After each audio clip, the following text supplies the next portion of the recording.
আমার সন্তান হয় না, আর তার জন্য রোজ শাশুড়ির অপমান সহ্য করতে হয়।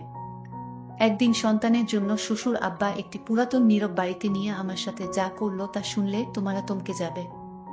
তাহলে আসল ঘটনাটি শুরু করি। খাবার টেবিলে সদ্য বিবাহিত দেবর আর তার বউকে যখন খাবার বেড়ে দিব, ঠিক তখনই শাশুড়ি মা প্রায় তেড়ে আসলেন। করছোটা কি? নতুন বিয়া করা পোলা আমার, বিয়ার দিনই তোমার সব কইরা খাওয়ানোর কাম নাই? নিজের মতো আমার ছোট পোলার বুটারে ও বাজা বানাইবা নাকি? শখ আহ্লাদ অন্য জায়গায় গিয়া দেখাও। নতুন বউ আমার দিকে ফ্যাল করে তাকিয়ে থাকলো। আমি হাসি হাসি মুখ করে রান্নাঘরে চলে আসলাম। অপমানে কষ্টে এখন আর চোখের কোনায় জল আসে না। কেমন জানি পাথরের মতো লাগে সবকিছু। ঠিক একটু আগে ঘর ভর্তি মানুষের সামনে যে এত বড় একটা ব্যাপার ঘটে গেল, এটা মনে হয় শুধু আমার কাছেই বড় লেগেছে। সবাই ও ঘরে দিব্যি হাসছে, কারোর কিছু যায় আসেইনি। 6 বছর আগে এই বাড়িতে আমি বউ হয়ে আসি, সবার কত উল্লাস আনন্দ। বাড়ির বড় ছেলের বউ আমি। শাশুড়ি মা আমায় মাটিতে রাখেন না পিঁপড়ে খাবে, মাথায় রাখেন না উকুনে খাবে, এরকম আদরে পেয়ে আমি এ বাড়িতে বউ হয়ে আসি। সেদিন রাতে আমার স্বামী রনি সাহেব আমাকে খুব স্পষ্ট ভাষায় বলে দিলেন, দেখো, এ বাসায় কখনো মায়ের অনুমতি ব্যতীত একটা কাজ করার চেষ্টাও করবে না। মা যা বলবে সেটাই মেনে নিবে, কোনো জিজ্ঞাসা করা যাবে না। শুধু এটুকুই চাও তোমার কাছে। বাপ মা মরা মেয়ে আমি, এত আদর স্নেহ যে শাশুড়ি করেন, উনার কথা উনি না চাইলেও আমি শুনব। একজন মা পেয়েছি, এটাই আমার অনেক বড় পাওয়া। প্রথম প্রথম সবকিছুই বেশ ভালো লাগছিল। বছর 3 পর যখন সবাই বারবার বলছিলেন সন্তান নেবার কথা, তখন আমরা দুজনেই বেশ চেষ্টা করছিলাম সন্তান নেয়ার। কোনোভাবেই আমি সন্তান হচ্ছিল না। শুরুর দিকে সবাই বেশ সান্ত্বনা দিলেও শাশুড়ি মা একটু একটু করে রোজ কথা শোনাতে লাগলেন। আমার স্বামী সবকিছুই দেখতেন, কোনোদিন ও এসব নিয়ে একটু শব্দ অবধি করেননি।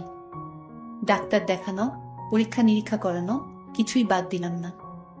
আমার সকল রিপোর্ট নরমাল আসলো, কোনো সমস্যা নেই। কিন্তু কোনোভাবেই আমার স্বামী কোনো টেস্ট করাতে রাজি হলেন না। এক রাতে শাশুড়ি মা খাবার টেবিলে খুব দুঃখ করে বলেই বসলেন, যেই মেয়ের কম বয়সে মা বাপ মইরা গেছে, সেই মেয়ে আর আমার বংশে বাতি জ্বালাইব কি? কুফা এক মাইয়া। রাগে কষ্টে সামলাতে না পেরে সে রাতে বলে বসেছিলাম, আপনার ছেলেকেও টেস্ট করাতে বলেন আম্মা। আমার তো সবই ঠিক আছে, ওর ও তো কোনো সমস্যা থাকতে পারে। সে রাতে আমার বলতে হয়তো দেরি হয়েছিল, কিন্তু টেবিল ভর্তি সকলের সামনে রনির চড় মারতে দেরি হয়নি। ধীরে ধীরে রনির সাথে আমার একটা দূরত্ব সৃষ্টি হয়। সকলের রান্না করা, বাড়ির সমস্ত কিছু করে রাখা, শাশুড়ি মায়ের গালি খাওয়া, নন্দের কথা শোনা, দেবরের অনর্থক চেঁচান, রাত শেষে রনির ইচ্ছে পূরণ। ঘরভর্তি এত মানুষের বাড়িতে আমি কোণঠাসা হয়ে পড়ে থাকলাম।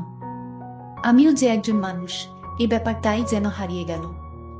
বিয়ের সকল আনুষ্ঠানিকতা শেষ হওয়ার পর একদিন রনি আমাকে বলল, তোমার সাথে কথা ছিল রুবিনা, বলো না। আমি তোমার কথা শোনার জন্য কত আগ্রহ নিয়ে থাকি জানো তুমি। বলে ওকে যেই তার কাছে গেলাম, অমনি আমাকে ঝামটা মেরে সরিয়ে বলল, জানি না কিভাবে নিবে কিংবা কোথায় যেয়ে উঠবে। আসলে আমি তোমার সাথে আর সংসার করতে চাচ্ছি না। আগামী মাসে আমি বিয়ে করব। নিজের কানকে কোনোভাবে বিশ্বাস করাতে পারছিলাম না। অসহায়ের মতো ওর দিকে তাকিয়ে শুধু বললাম, সত্যি আমায় ছেড়ে দিতে পারবে তুমি? কোনো কথা না বলে রুম থেকে বের হতে হতে বলল, সব গুছিয়ে রেখো, কাল তোমার মামার বাসায় তোমাকে দিয়ে আসব। শাশুড়ি মায়ের পায়ের কাছে পড়ে ডুকরে কান্না করতে করতে বললাম, আম্মা বলেন না আপনার ছেলেকে আমায় না ছাড়তে। ও আম্মা, আমি কেমনে থাকবো ওরে ছাড়া? দেখো, তোমার কান্দন বাড়ির বাইরে গিয়া কাইন্দ। আমার পোলার এর দিনে সুমতি হইছে, তোমারে খাওয়াইয়া আর কত খাওয়ান নষ্ট করুম আমরা। ঢঙের কান্দন এনে কাইন্দা লাভ নাই। শাশুড়ি মায়ের পায়ে পড়ে কান্না করতে লাগলাম। কিন্তু শাশুড়ি মা আমার এমন কান্না দেখে বলল, ঠিক আছে, আমি তোমায় এ বাড়িতে রাখবো এবং আমার ছেলেও তোমাকে রাখবে, কিন্তু একটা শর্ত আছে। সেই শর্তে যদি তুমি রাজি থাকো তাহলে আমি তোমাকে এ বাড়িতে রাখতে পারবো। মা, আমি জিজ্ঞাসা করালাম, মা, আমি আপনার সব শর্ত মেনে নিব? বলেন আপনার শর্তগুলো। তখন শাশুড়ি আম্মা বললেন, শোনো বৌমা, আমার স্বামী মানে তোমার শ্বশুর তোমায় যে কথাগুলো বলবে সেই কথাগুলো তোমার রাখতে হবে, তাহলেই তোমাকে এ বাড়িতে রাখা সম্ভব। আমি বললাম, মা, আমি শ্বশুর আব্বার সব কথা শুনতে এবং মানতে রাজি আছি। পরদিন শ্বশুর আব্বা তার রুমে আমায় ডাকলেন, বৌমা, আমি তোমায় কিছু কথা বলতে চাই। কি কথা আব্বা, বলেন। শোনো বৌমা, আমি তোমায় একটা জায়গায় নিয়ে যাব। সেখানে ভালো একজন ওঝা বা কবিরাজ আছে, সেখানে তোমারে নিয়ে গেলে ওই কবিরাজ ভালো চিকিৎসা করে অনেক মেয়ে ওই কবিরাজের কাছ থেকে ওষুধ খেয়ে সন্তান হয়েছে।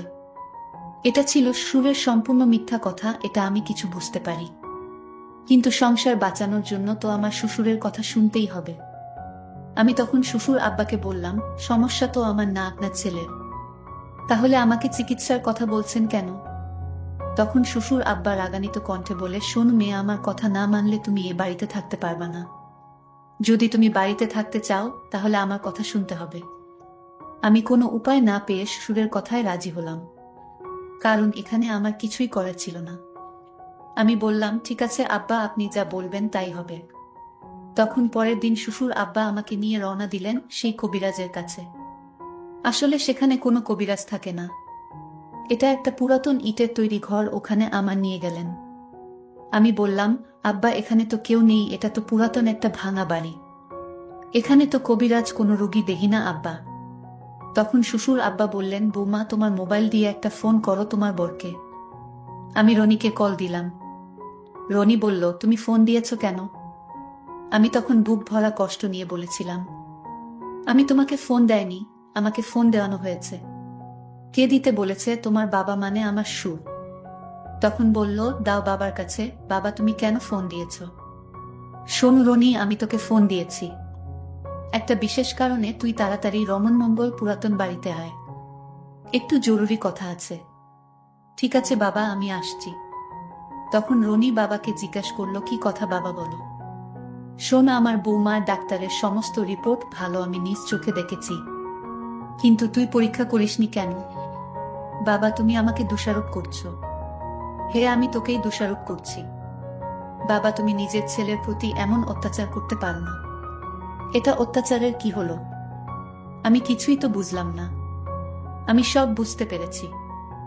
সমস্যা আসলে বৌমার না, সমস্যা তোর। আর তুই যদি পরীক্ষা না করিস তাহলে আমি এই পুরাতন বাড়িতে তোরে বেঁধে রেখে যাব। আচ্ছা বাবা, একটা বিষয় বুঝলাম না। এই কথাটা তুমি তো আমায় বাড়িতেই বলতে পারতে, এখানে কেন? শোনো, বাড়িতে যদি জানাজানি হয় তাহলে তো তোর মা তোর বৌমার কাছে চোট হয়ে যাবে, তাই এর সমাধানটা এই পুরাতন বাড়িতেই নির্বে করতে চাই, কারণ আমি স্পষ্ট জানি বৌমা নির্দোষ, বৌমার কোনো সমস্যা নেই। এই কথাটা বলতেই রনি তার বউকে এখানেই তালাক দিয়ে দিলেন। বৌমা কেঁদে কেঁদে বলল, আমি এখানেই আসছিলাম তোমার সাথে সমাধান করে ঘরে ফিরে যেতে এবং সারা জীবন তোমার সাথে থাকতে। তুমি আমাকে ছেড়ে দিলে। এইদিকে এই কথা শোনার পর আমার শ্বশুর স্ট্রোক করে এখানেই মারা গেল। তখন আমি আমার এক রাশ কষ্ট নিয়ে চলে গেলাম। 6 বছর পরের কথা। আমার ছেলে সুহানকে নিয়ে আমি আর আবির হাসপাতালে গেছি টিকা দিতে। ওহ, আবির আমার দ্বিতীয় স্বামী, সুহান আমাদের ছেলে। হাসপাতাল গেটের বাইরে এসে দাঁড়াতেই দেখি আমার প্রাক্তন স্বামী রনি CNG খুঁজছেন।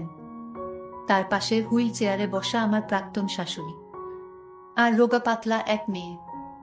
মেয়েটি আমার প্রাক্তন স্বামীর বর্তমান স্ত্রী বোধ হয়। আমি আবিরকে নিয়ে একটু এগিয়ে যেয়ে আমার প্রাক্তন শাশুড়ির দিকে তাকিয়ে বললাম, চিনতে পেরেছেন কি না জানি না, আপনাকে এখন কি বলে সম্বোধন করব সেটাও আমার জানা নেই। এই যে সুহান, ও আমার ছেলে, 3 বছর বয়স, আর ও আবির আমার স্বামী।